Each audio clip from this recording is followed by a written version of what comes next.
खुदा से वही लोग करते हैं प्यार जो सब कुछ ही करते हैं उस पर Nisar.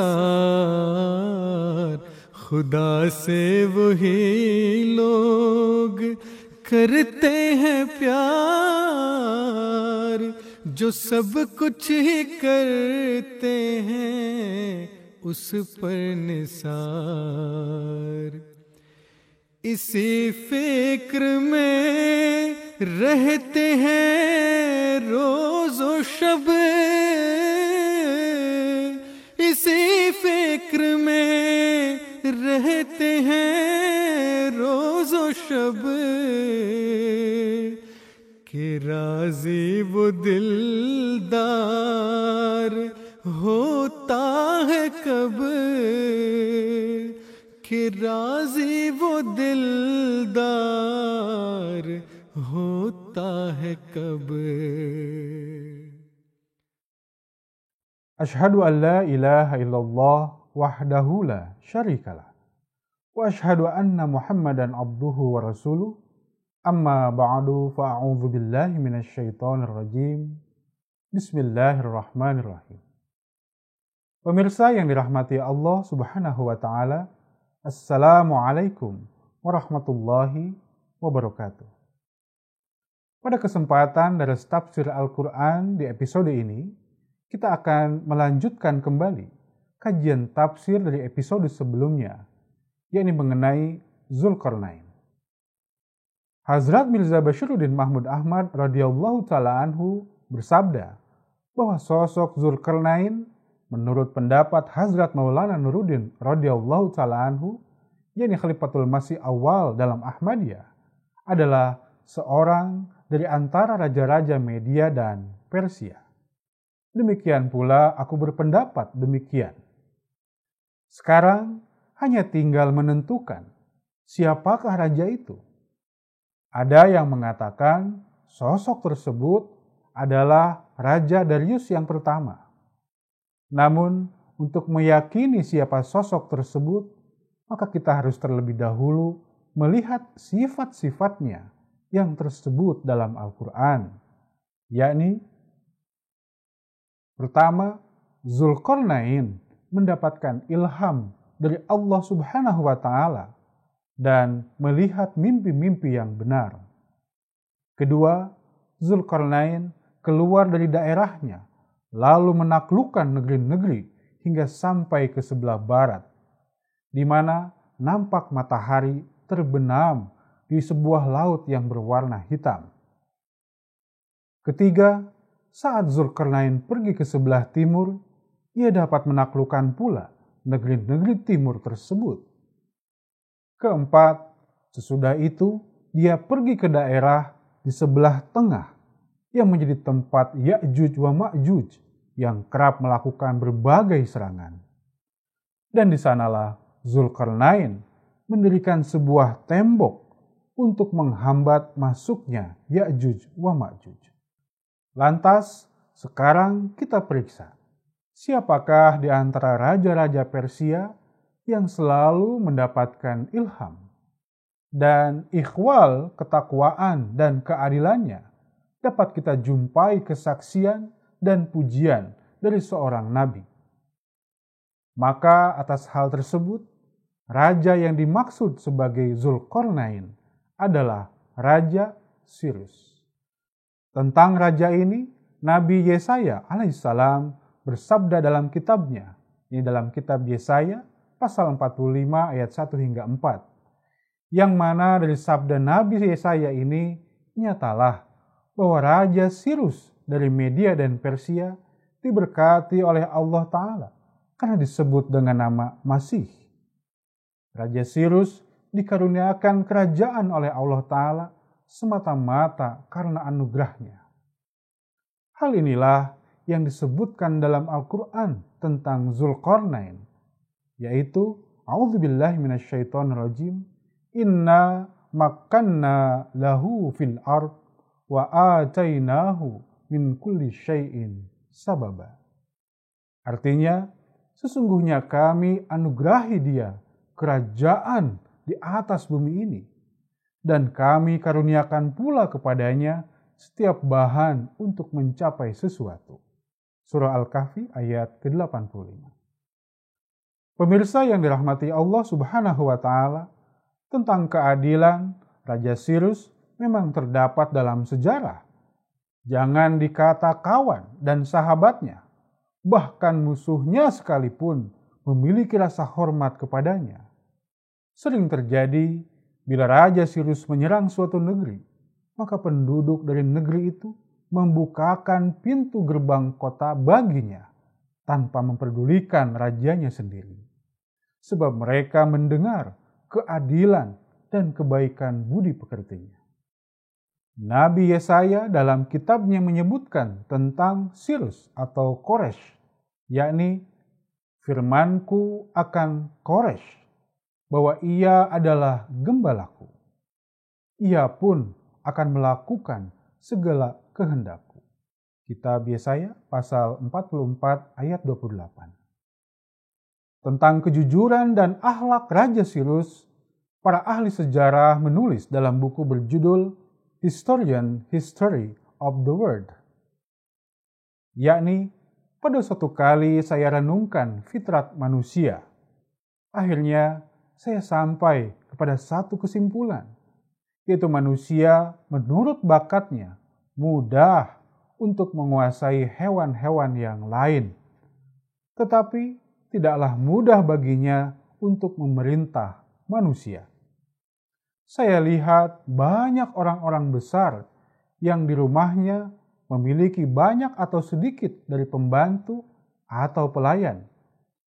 Tetapi terhadap pelayan-pelayan tersebut, mereka tidak dapat berkuasa sepenuhnya.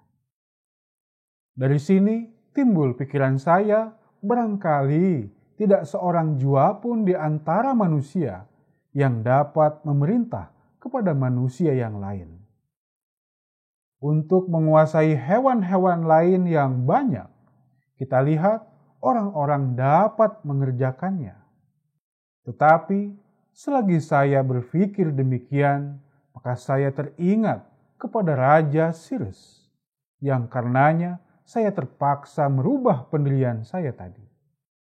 Saya melihat banyak orang yang dengan sukarela memilih tinggal di bawah kekuasaan Raja Sirus, padahal setengah dari mereka memiliki jarak yang sangat jauh dari Raja Sirus, yakni sekitar perjalanan 2 bulan. Ada juga yang sejauh perjalanan 4 bulan. Malah ada yang belum pernah berjumpa dengan Raja Sirus.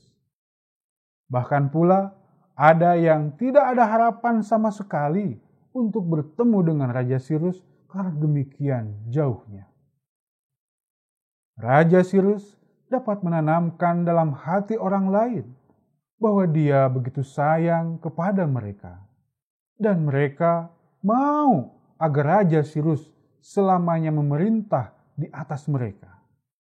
Dia banyak sekali memerintah di atas bermacam-macam suku bangsa yang sukar sekali untuk dihitung, dan pemerintahannya meluas dari timur hingga ke barat. Raja Sirus adalah seorang raja yang besar. Dia tidak pernah berbuat untuk kepentingan dirinya sendiri. Ketika pemerintahan Media, pemerintahan Babylon, dan pemerintahan Mesir sepakat untuk melawan Raja Sirus, maka dia terpaksa mengangkat senjatanya untuk membela diri. Di atas tamengnya tidak pernah tertumpah darah yang tidak wajar. Dari tangannya tidak pernah terjadi kezoliman atau pembalasan dendam yang mengerikan.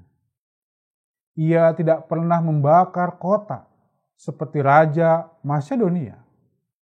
Dia tidak pernah memotong tangan dan kaki raja-raja yang dikalahkannya, seperti yang sering dilakukan oleh para raja-raja yang menang di zaman itu.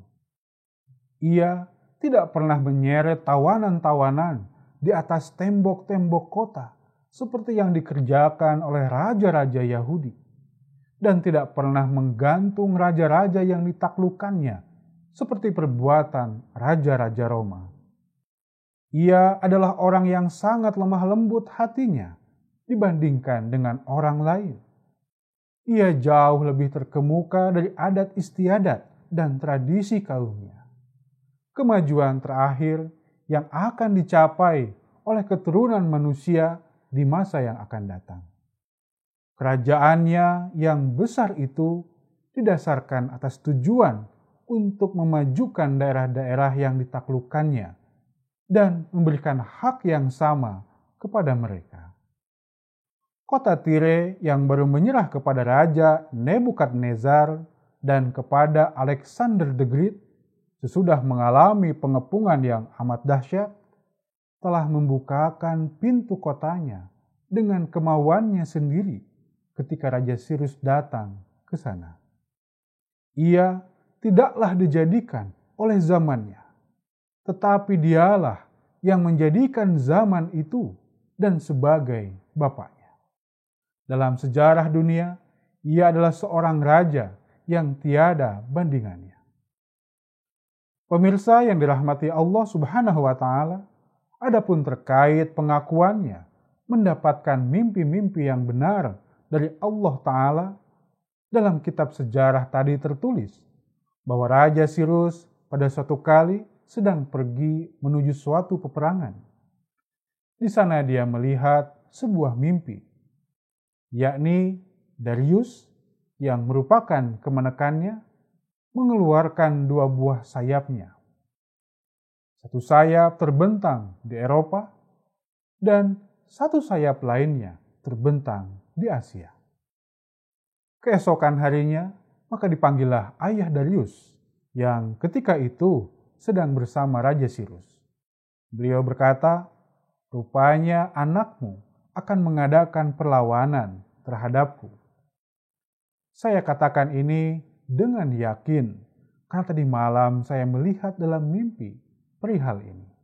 Demikianlah perlakuan Allah Ta'ala terhadapku, disebabkan sayang dan cintanya kepadaku. Yakni, apa saja hal-hal yang penting yang akan mengenai diriku, tentu Allah Ta'ala akan memberitahukannya kepadaku. Tentang takbir mimpi ini, meskipun Raja Sirus keliru mentakbirkannya, karena beliau menyangka bahwa Dariuslah yang merupakan kemenekannya yang akan mengadakan gerakan bawah tanah untuk melawannya, namun takbir yang sebenarnya telah terjadi dengan sempurna pada waktunya, yakni sesudah Raja Sirus wafat, maka anaknya dinobatkan menjadi raja. Namun, raja baru ini kemudian dibunuh oleh seseorang. Maka Darius bersama beberapa pangeran yang lain berhasil membunuh si pembunuh ini. Dan akhirnya, dengan kesepakatan semua pembesar istana, maka Darius diangkat menjadi seorang raja. Darius pun dapat meluaskan kerajaannya dengan menaklukkan Eropa dan sebagian besar Asia. Bible juga menyatakan bahwa Raja Sirus sering mendapatkan ilham dari Allah Ta'ala, seperti yang tersebut di bawah ini. Demikianlah titah Quraisy, Raja Farsi, bahwa Allah yang berada di surga sudah mengaruniakan kepadaku segala kerajaan di atas bumi, dan disuruhnya aku membuat baginya sebuah rumah di Yerusalem, yakni di tanah Yehuda. Maka siapa gerangan di antaramu sekalian, kiranya Allahnya menyertainya, dan berjalan ke Yerusalem di tanah Yehuda itu. Dan dibangunkannya rumah Tuhan, Allah orang Israel, maka dia Allah yang berdiam di Yerusalem. Kitab Ezra pasal 1 ayat 1 hingga ayat 3. Dengan ini nyatalah bahwa Allah Ta'ala telah memilih Raja Sirus dan menganugerahinya kerajaan. Kemudian menyuruhnya membangun rumah suci di Yerusalem dan membebaskan orang-orang Yahudi yang telah ditawan. Pemirsa yang dirahmati Allah Subhanahu wa Ta'ala, demikianlah dari tafsir Al-Quran yang dapat saya sampaikan pada episode kali ini. Semoga dapat memberikan manfaat untuk kita sekalian. Amin. Wa akhiru da'wana alhamdulillahi rabbil alamin. Wassalamualaikum warahmatullahi wabarakatuh. कि राजी वो दिलदार होता है कब, कि राजी वो दिलदार होता है कब. Assalamualaikum warahmatullahi wabarakatuh. Sobahul khair bagi pemirsa dimanapun Anda berada. Bagaimana kabar Anda di puasa hari ke-21 pagi ini? Mudah-mudahan kita senantiasa dalam kondisi yang penuh keceriaan dan keberkahan dari Allah Subhanahu wa Ta'ala. Alhamdulillah pagi ini daras Ramadan pada sesi menjawab pertanyaan seputar Ramadan dan pertanyaan keagamaan lainnya. Para pemirsa yang dirahmati oleh Allah Subhanahu wa Ta'ala, sekarang di tengah-tengah kita telah ada 2 orang narasumber yang selalu menemani kita dalam setiap pagi untuk menjawab pertanyaan-pertanyaan yang telah diberikan oleh para anggota kepada kami. Yang pertama ada Maulana Khairuddin Ahmad Jusmansah. Beliau bertugas di Jemaat Jakarta Pusat. Dan yang kedua ada Maulana Harpan Ahmad. Beliau bertugas di Jemaat Kebayoran. Alhamdulillah sampai hari ini kami telah menerima lebih dari 95 pertanyaan yang diajukan oleh para anggota Ahmadi. Bagi Anda yang masih memiliki pertanyaan-pertanyaan yang mungkin ingin diajukan kepada kami masih mempersilahkan dengan cara silahkan mengklik link yang telah kami sematkan di kolom komentar YouTube. Kami tunggu pertanyaan Anda untuk kami ulas insya Allah secara mendetail. Pemirsa Ramadan yang dirahmati oleh Allah Subhanahu wa Ta'ala, sebelum Islam kita ketahui puasa telah diwajibkan. Seperti puasa Asyura pada Nabi Nuh alaihissalam, juga ada puasa kepada Nabi Musa, Nabi Daud, Nabi Isa alaihissalam. Puasa Ramadan dilaksanakan di dalam Islam pada tahun kedua Hijrah. Nah, 10 terakhir puasa ini, marilah sama-sama kita pergunakan untuk membebaskan diri kita dari api neraka. Tentu melalui ibadah-ibadah yang telah diajarkan oleh Nabi Muhammad SAW. Bapak-bapak mubalik yang saya hormati, bagaimana kabar bapak-bapak sekalian? Alhamdulillah baik. Alhamdulillah baik. Alhamdulillah, mudah-mudahan senantiasa dalam lindungan Allah Subhanahu wa Ta'ala. Pada pagi hari ini kita akan menjawab kembali pertanyaan-pertanyaan dari para anggota. Pertanyaan pertama, mengenai takwanya orang berpuasa. Kita ketahui bahwa tujuan dari puasa adalah takwa. Sehingga inilah yang harus diraih oleh orang yang sedang menjalankan ibadah puasa. Banyak hal yang telah dilakukan untuk mencapai ketakwaan tersebut. Misalnya kita bersedekah, tadarus Quran, tarawih, kemudian melakukan ibadah qiyamul lail dan ibadah-ibadah yang lainnya. Saya ingin bertanya kepada Maulana Khairuddin Ahmad Jusmansah.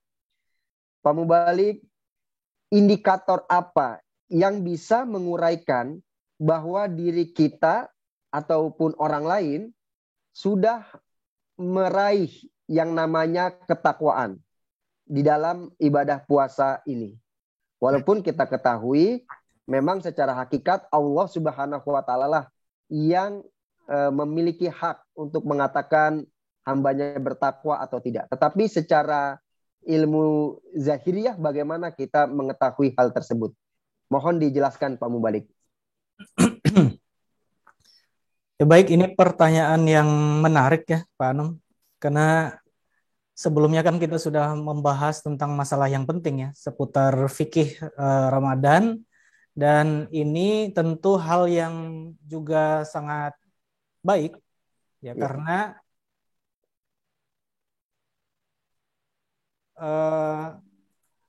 tujuan utama dari puasa itu adalah supaya kita menjadi orang yang bertakwa. Nah, kemudian apa sih indikatornya atau apa yang menjadi parameter bahwa kita ini akan dianggap sebagai orang yang bertakwa? Nah, jadi sebenarnya itu diawali oleh niat kita masing-masing ketika kita memulai Ramadan. Biasanya kan ketika kita memulai Ramadan itu punya tekad sendiri, punya target sendiri. Misalnya, oh nanti kalau saya memasuki Ramadan, saya ingin menghatamkan Al-Quran 1 kali, 2 kali, 3 kali, atau dengan merenungi artinya. Maka itulah takwa bagi dia.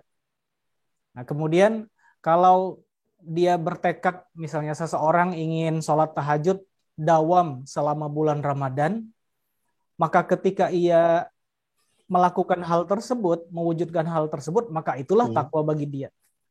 Atau ya kalau dia ingin terus bersedekah atau ingin menghilangkan penyakit hati, dendam, benci, amarah dan lain-lain kepada orang lain, kalau dia telah mewujudkan, maka itulah takwa bagi dia. Jadi parameternya itu sebenarnya ya diri kita sendiri yang sebelumnya telah membuat sebelum puasa Ramadan. Nah, selain itu yang perlu kita perhatikan adalah bahwa arti takwa itu kan adalah secara logat terhindarnya kita dari berbagai penderitaan dan dosa, dan menjadikan Allah semata sebagai tameng kita supaya terlindung dari dosa.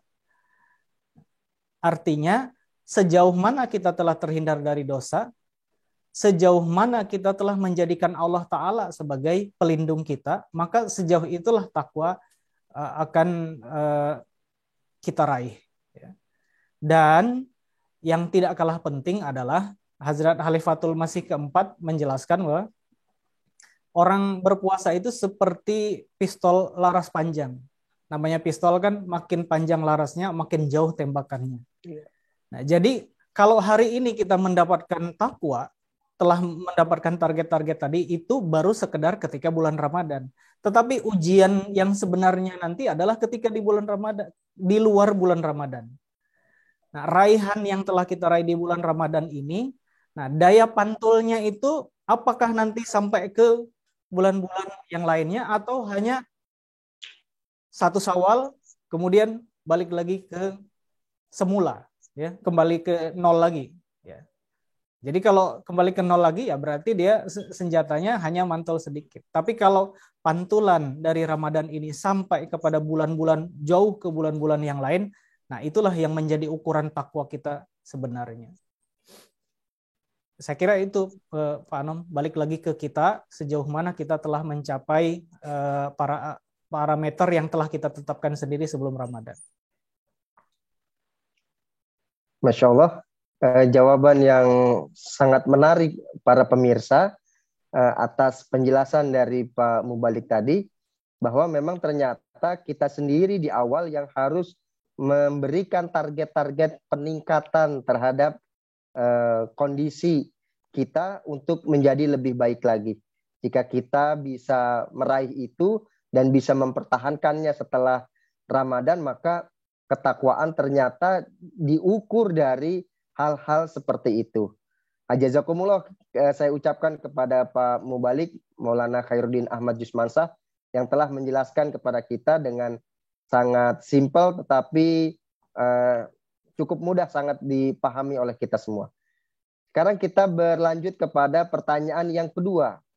Ini berkaitan dengan mungkin termasuk hadis dari Nabi Muhammad SAW atau sunnah dari Nabi Muhammad SAW, yaitu selalu menjaga wudhu. Nah, kita ketahui bahwa wudhu adalah salah satu cara untuk mensucikan hadas kecil. Ya, jika hadas besar maka kita harus mensucikannya dengan cara mandi. Apabila kita ingin sholat, kita pun berwudu. Nah, di kalangan masyarakat diajarkan atau dikenal untuk mengajak kepada umat muslim menjaga wudu atau dawamul wudu. Saya ingin bertanya kepada Maulana Harpan Ahmad. Pak Mubalik, bagaimana dengan amalan dawamul wudu? Jika kita sudah batal wudunya dikarenakan hal-hal yang membatalkan wudu, kita harus cepat untuk mengambil wudu kembali. Silakan Pak Mubalik untuk menjelaskan perkara ini. Iya, Pak Anam, jazakumullah khairan untuk pertanyaannya. Assalamualaikum warahmatullahi wabarakatuh.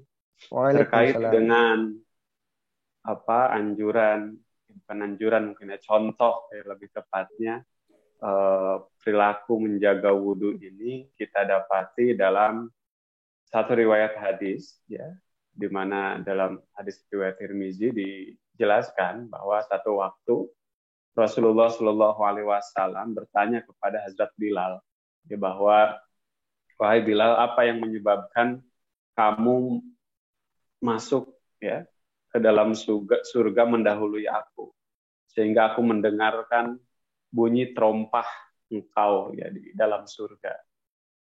Maka Hazrat Bilal menjawab, ya, tiada keistimewaan dari amalan-amalan umat Islam pada umumnya yang saya lakukan kecuali saya biasa menjaga wudhu saya, dan kemudian ketika saya selesai melaksanakan wudhu, saya mengerjakan salat nafal 2 rakaat. Ya, ini dari hadis ini maka perhatian untuk menjaga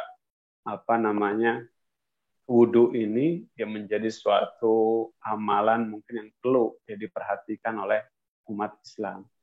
Nah, di dalam jemaat sendiri, ya, bagaimana pengamalan terkait dengan menjaga wudhu ini secara spesifik memang misalkan himbauan, anjuran, ya, tidak kita dapati, tapi memang keistimewaan menjaga wudhu ini, ya, karena wudhu ini merupakan suatu sarana ya bagi umat Islam untuk menjaga kesuciannya secara jasmani maupun secara rohani.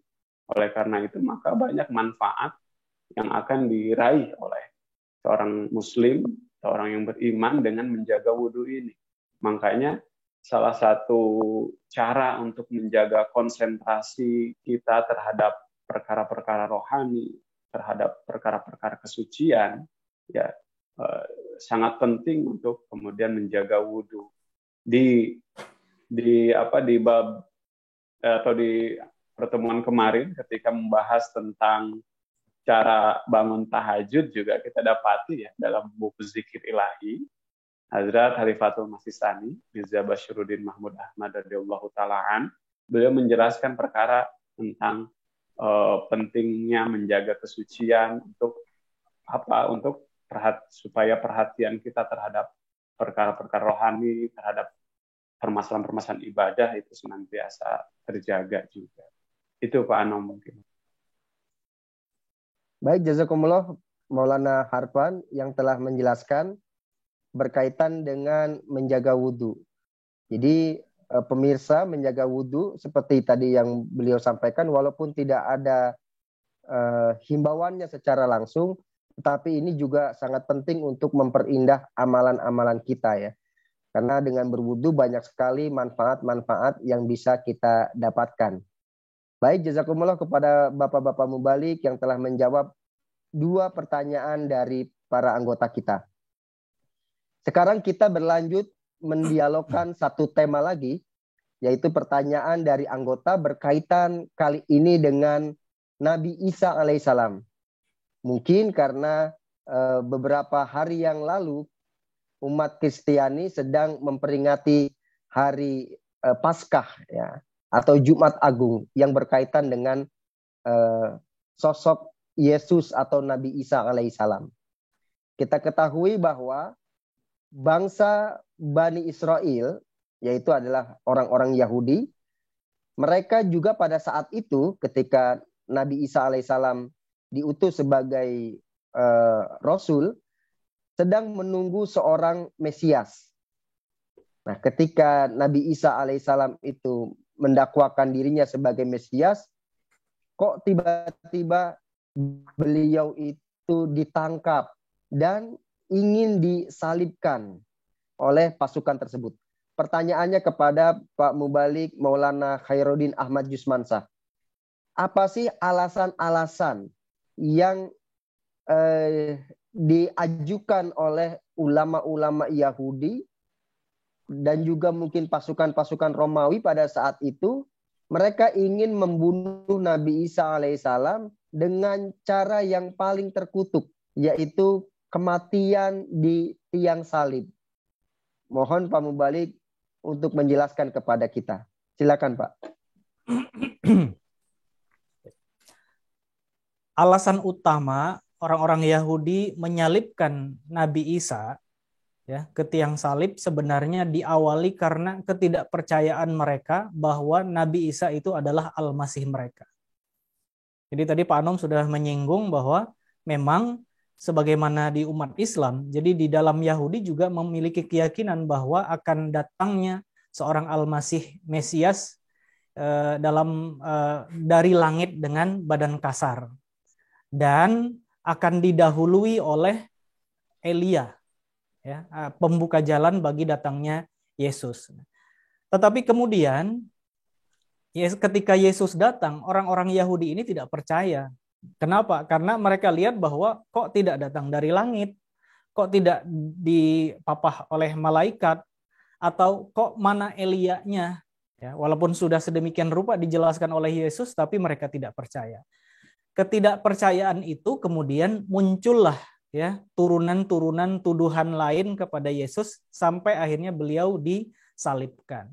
Nah, jadi banyak sebab sebenarnya, baik dari itu sebab-sebab kecil maupun sebab-sebab yang besar. Di sini saya akan sebutkan dua sebab utama mengapa Yesus disalibkan oleh ulama-ulama Yahudi pada waktu itu. Jadi pertama itu sebenarnya alasan politis. Alasan politis karena Nabi Isa atau Yesus itu dituduh ya untuk menggulingkan pemerintah. Karena dianggap bahwa beliau itu akan membawa satu kerajaan jasmani, padahal Yesus membawa kerajaan rohani ya. Jadi ini sebabnya itu di dalam Lukas 23 1 sampai ayat 1 sampai 7 itu disebutkan bagaimana mereka mengatakan, orang-orang Yahudi ini mengatakan bahwa kedapatan oleh kami bahwa orang ini ya telah menyesatkan bangsa kami dan melarang pembayaran pajak kepada kaisar. Dan tentang dirinya ia mengatakan bahwa ia adalah Kristus, yaitu raja. Jadi raja dunia. Nah, yang kedua adalah penghujatan. Karena mengaku sebagai anak Allah, sehingga hal itu dianggap Yesus mengaku sebagai Allah itu sendiri. Dan di dalam hukum Taurat, orang yang melakukan penghujatan adalah hukuman mati. Ya. Nah, karena itu ada pengakuan itu ada di dalam Yohanes 10, 31-34. Itu pengakuan bahwa mengapa mereka itu ingin melempari Yesus dan membenci Yesus itu karena mengaku sebagai anak Allah, sehingga dianggap bahwa Yesus itu sebagai Allah itu sendiri, dan itu penghujatan. Barulah kemudian mereka melakukan tuduhan-tuduhan yang lain. Dan yang terakhir sebenarnya mereka melakukan hal tersebut ingin menguji Yesus sendiri. Benar tidak bahwa dia itu adalah anak Allah atau Allah itu sendiri? Atau benar tidak bahwa dia adalah Al-Masih? Nah, hal menarik ya di dalam Matius 27:42 disebutkan, kata orang Yahudi bahwa orang ini dapat menyelamatkan orang lain, katanya ya, tapi dia sendiri tidak bisa diselamatkan. Jadi kalau seandainya Yesus itu bisa turun dari salib ini, kan mereka sudah menyalibkan Yesus, kalau dia bisa turun atau dia selamat, maka kami akan percaya kepadanya. Tapi buktinya ternyata Nabi Isa tidak selamat menurut versi mereka. Sehingga mereka meyakini bahwa Yesus itu adalah mati terkutuk di tiang salib, sehingga terbuktilah akan kebatilan Yesus itu sebagai anak Allah atau sebagai Al-Masih bagi mereka. Itu alasan utama mengapa mereka menyalibkan Nabi Isa atau Yesus Kristus. Baik, jazakumullah kepada Pak Mubalik yang telah menjelaskan kepada kita pemirsa bahwa alasan daripada Yesus disalib oleh kerajaan Romawi pada saat itu memang diawali karena ketidakpercayaan terhadap pendakwaan dari Nabi Isa alaihissalam. Sehingga dicarilah penghukuman yang paling berat bagi Nabi Isa alaihissalam. Mudah-mudahan penjelasan dari Pak Mubalik tadi yang cukup sangat rinci dan mudah dipahami oleh kita bisa menjawab ya pertanyaan dari anggota kita, karena memang beberapa hari yang lalu adalah masa-masa dari umat Kristiani merayakan Paskah. Pertanyaan selanjutnya masih juga berkaitan dengan perkara Nabi Isa alaihissalam. Kita ketahui seperti tadi yang telah dijelaskan oleh Maulana Khairuddin Ahmad Jusmansyah, bagaimana proses penyaliban kepada Nabi Isa alaihissalam itu terjadi. Bagi orang Yahudi, Nabi Isa alaihissalam itu mati terkutuk. Sedangkan bagi orang Kristiani sekarang meyakini bahwa Nabi Isa alaihissalam karena setelah mengalami proses penyaliban itu kemudian menjadi Tuhan. Nah, ini anggota kita bertanya. Saya ingin menanyakan kepada Maulana Harpan Ahmad. Kenapa Pak Mubalik, umat Kristen pada saat itu atau pada saat ini menginginkan sosok Nabi Isa alaihissalam itu menjadi Tuhan? Silakan Pak Mubalik dijelaskan. Ya, Pak Ano. Pertanyaan yang tentu membutuhkan jawaban yang panjang ya, secara rinci. Namun saya karena keterbatasan waktu akan mencoba untuk meringkas saja bagaimana kemudian bisa muncul pemahaman ya bahwa Nabi Isa alaihissalam itu sebagai anak Allah dan Tuhan. Sebetulnya bukan perkara mau ataupun tidak mau ya munculnya pemahaman tentang ketuhanan Yesus ini, akan tapi merupakan suatu dampak dari berbagai macam pergolakan baik politik dan juga internal umat Kristen ketika itu. Dalam buku Hazrat Khalifatul Masih yang keempat ya, perjalanan Kristen dari hayalan kepada kenyataan itu, jika kita perhatikan di sana beliau merinci beberapa poin bagaimana kemudian keyakinan itu bisa muncul di dalam paham umat Kristen. Paling tidak beliau menyebutkan pada abad kedua ya, perkembangan Kristen, agama Kristen itu keyakinan bahwa Nabi Isa alaihissalam itu sebagai seorang Rasul, sebagai seorang Nabi itu masih sangat kuat ya.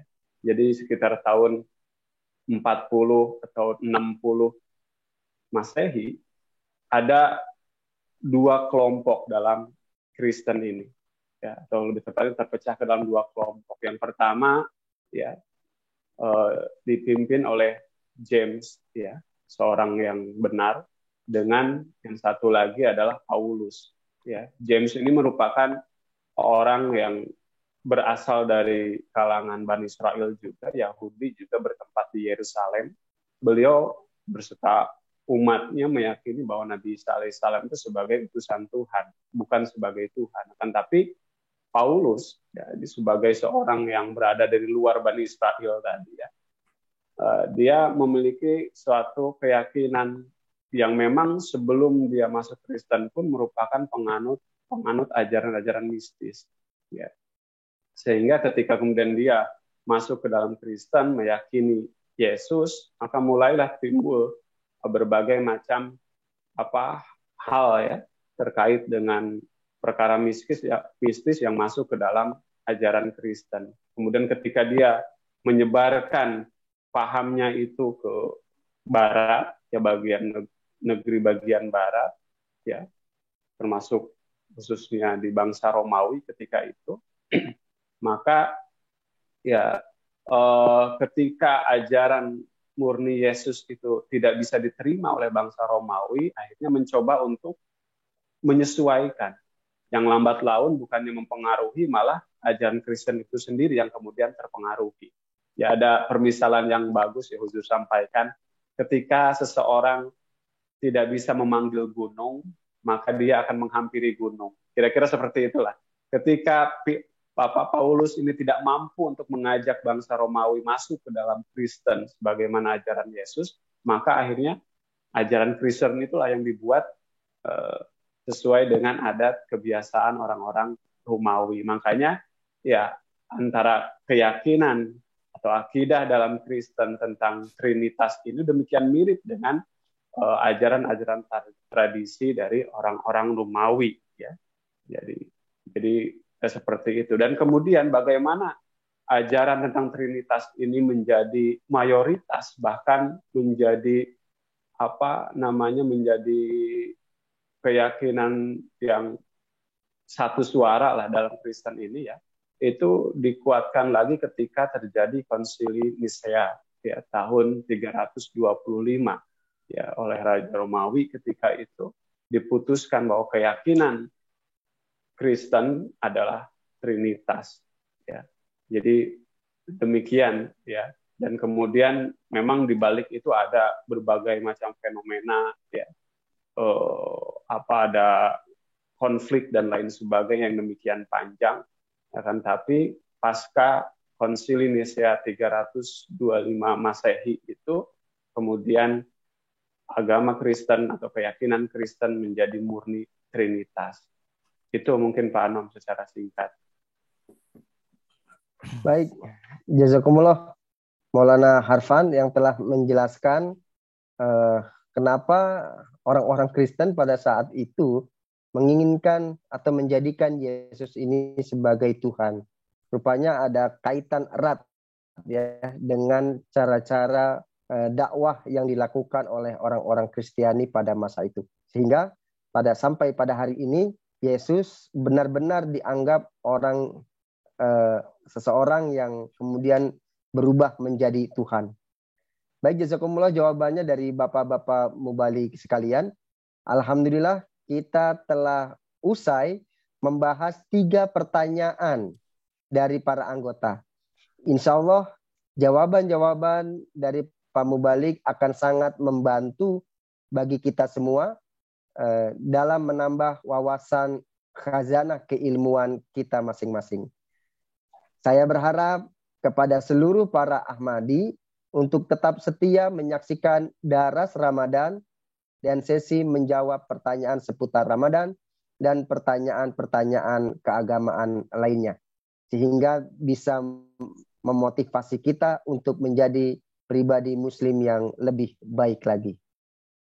Demikian, saya Anom Tulus Manembah beserta dengan kru yang bertugas pada pagi hari ini undur diri. Saya ucapkan wassalamualaikum warahmatullahi wabarakatuh. Waalaikumsalam.